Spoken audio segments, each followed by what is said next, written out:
There you go. I can see your screen, so take it away. Okay, perfect. So, hey everyone, my name is Nityasri Aileni and I'm a MEM student. So I've been working on this project, and the primary expectation of this research study was to have a business case for a certain technology, which I'm going to talk about, and also in a certain market, as you can see, indoor farming. And the expected outcome was to have a business pitch. So I'll be presenting you a business pitch today. So I was researching a lot about indoor farming industry recently, and uh, I started off with having some assumptions about the industry and formulated some hypotheses. So I referred to a lot of research papers and blogs online and came up with this set of hypothesis here. The first one is the profitability and sustainability of indoor farming industry being seriously affected by high energy costs, because indoor farming industry, since it's very climate controlled, they use a lot of energy compared to conventional farming practices in place. So I was also talking with people from different geographical regions, and uh, I learned that there are some European farms that were closed recently after the Ukraine and Russia war because of the high energy costs, and they just couldn't survive with this thin profit margins because of the energy costs. So that's one hypothesis I had. And second one is higher carbon emissions, because they use a lot of energy compared to the conventional ones. One, they automatically emit a lot of carbon dioxide, and their carbon footprint is higher. As you can see, the vertical farms use 38.8 kilowatt hour per kg produce, and traditional greenhouses use only 5.4 kilowatt hour per kg produced. So that's the parity we're dealing with here. Um, so I started off with participant selection first to validate my hypothesis. So I chose people from different companies and people who are dealing with different departments in those companies, and also made sure there is diversity in the regions that I'm choosing. So I went ahead and spoke with people from Europe, Canada, and also USA. And Come to interview design, I frame questions in such a way that people uh, would feel comfortable to answer my questions about energy. Also feel vulnerable to uh, talk more about the pain points associated with energy costs. And the questions I framed also helped me to fathom the uh, effect that energy costs had on their businesses. And third one is I collected a lot of data as a part of my research study. And later on, I went ahead and analyzed the data and came up with the factors that these people are looking for to incorporate a new technology into their business. And then I had some recommendations in the end. So the first pain point that I noticed is, just give me a second. This box is blocking. Okay. So the first pain point I noticed was fluctuations in energy costs. The energy costs in Europe, especially, is highly uncertain, and hence businesses over there are feeling very uncertain about their profit margins on a day-to-day basis. So that's the biggest pain point they had. And the second one is many of the players in the indoor farming industry are uh, startups, so they don't have enough liquidation and capital to invest in solar and wind setup on site, and they ended up buying renewable energy from external sources, which is again expensive than the power grid ones. So uh, that again affected their profit margins. And the third one is uh, many of the companies are refraining themselves from expanding to certain areas where the energy costs are high, just because they don't see any profits coming out of that. So these are the three things that I majorly found out. And so the recommendation I had for these pain points is using introchemical systems. So introchemical system is a technology which uses just environmental heat to work. And this is usually happening due to the thermodynamical process that is created by the different salinity levels of the liquids we take in the cell. As you can see, this is one of the thermal images of the experiment. One side gets colder and colder, the blue one, and the other side gets hotter and hotter, the red one. And this happens spontaneously as soon as the vacuum is pulled. So we don't need any external energy input. It just takes energy from the environment, which is both economically and environmentally friendly. So this is my suggestion. And if the businesses can go ahead and replace their HVAC systems with these enterochemical systems, I believe that then have unmatched energy efficiency, because enterochemical systems consume 90% less energy than the conventional HVAC systems, and hence that will give them a cost-effective implementation, and that will save them a lot of energy expense by doing so. And the third one is these systems are environmentally friendly because they don't use any harmful refrigerants or chemicals in this. So it's a win-win. And this is the competitive positioning graph that I created here. So after the conversations I had, I realized that energy expense and the technology being environmentally friendly are the two important priorities for the industry right now. So I considered conventional powered refrigeration, which is costly and also not environmentally friendly, because the energy again comes from fossil fuels, and the energy cost is highly uncertain. So it's positioned on the top. And solar energy powered refrigeration and wind energy powered refrigeration, although these are clean energies, again, we require traditional refrigeration systems to achieve the required cooling and maintain the room in an optimal temperature.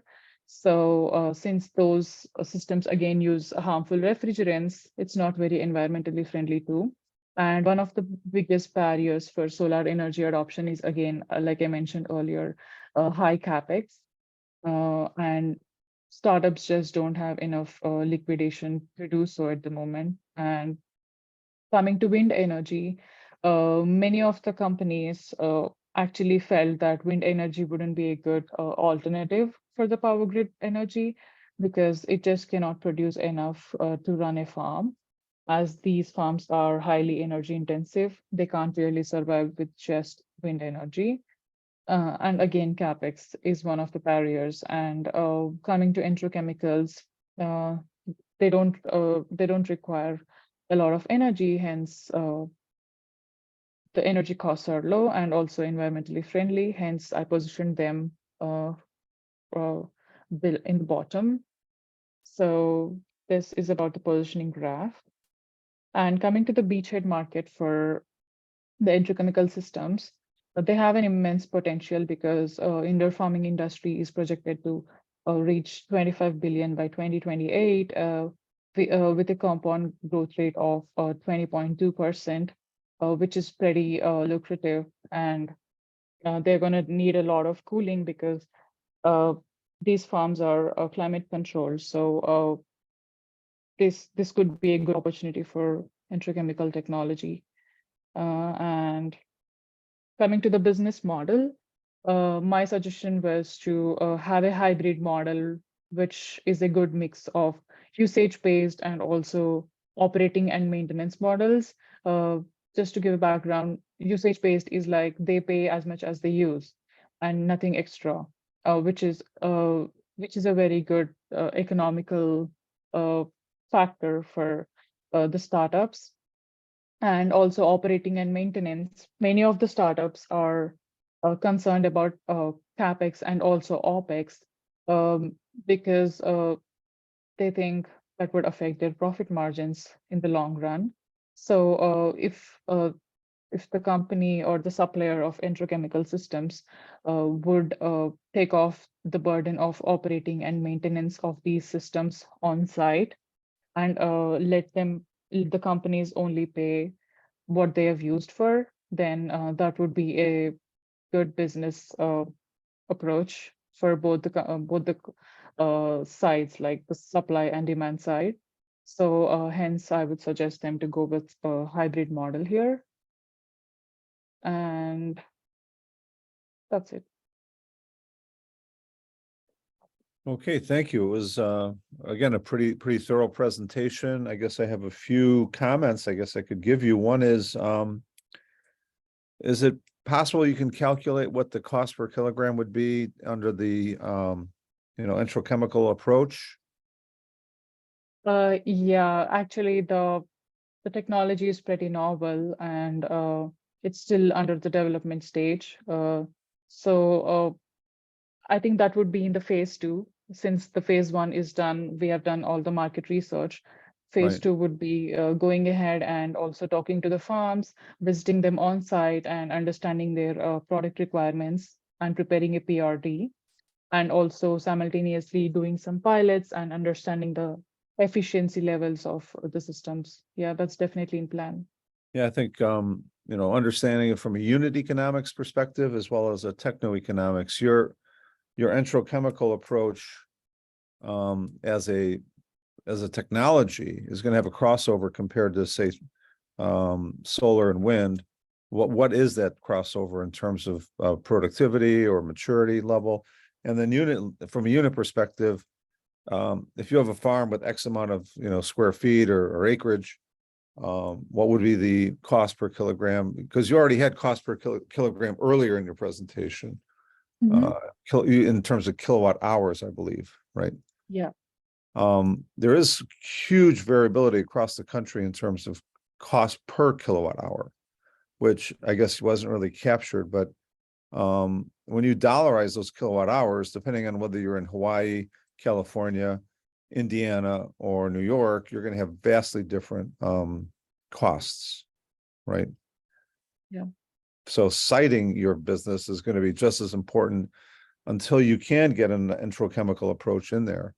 One thing I noticed you missing was geothermal. Was geothermal not something you thought was a viable technology? Well, honestly, like while I was having conversations with these people, one of the questions I had was like, what are the other alternative energy sources you're considering other than power grids? And the only two things I heard was solar and wind. Maybe it's because these are a lot more commoditized than geothermal energy at the moment. Geothermal does require a significant amount of land area and a significant amount of initial investment to bury those coils under the ground. But once you do, the operating costs approach zero, right? So, but I think that's largely true of all your systems. I mean, whether it's enterochemical, geothermal, wind, or solar, they're all going to have very close to zero operating costs, right? Yeah, but the only thing here is the performance of solar panels would decrease by 1%, I think, per year. Right. And yeah, Yeah, they're those literally do dead. degrade and they have to be replaced, but I think the same is true with wind. And I would assume any system, any capital, intensive system has to be replaced over time. It's just a question of maybe doing some sort of life cycle costs to say when is the break even, and then when would you need to replace, and maybe do a comprehensive financial model. But that's the only real feedback I can give you in terms of improving your presentation. If there's an ask here or a typical investment for enterochemical, I guess that wasn't clear either. So if there's an ask in terms of a capital outlay for a typical indoor farm, what would that look like? I guess that would be an interesting augmentation as well. Sure. Other than that, I think you did a great job, so I want to thank you. Who's the target for this? Who would you present this to? Besides me, obviously. Investors? Yeah, investors, and also the next step that we are going to take in phase 2 is to pilot with indoor farms, Okay, obviously, and I need to convince them about the potential of our technology. So right. I'll probably include a concept, one more slide about the concept we are going to do, and like pitch them the idea and get them onboarded for the pilot. That's the next step, I guess. Yeah, I mean, if there's going to be a phase 2 and you're going to have investors that you're going to be pitching, you definitely want unit economics, techno-economics, some sort of income statement, which gets to your operating costs, and then some sort of balance sheet, which gets to your CapEx in terms of what is your capital investment and what's your return on that investment, and then how long before you have to replace the equipment.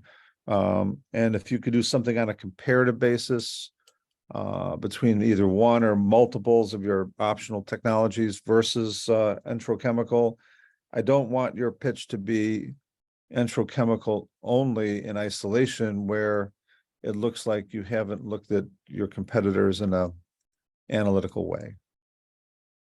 You know what I mean? Okay. Yeah, got it. Otherwise, nice job. And if you need help getting investor, names, I can try to help you there too. Sure, that would be great. Thank you. Okay.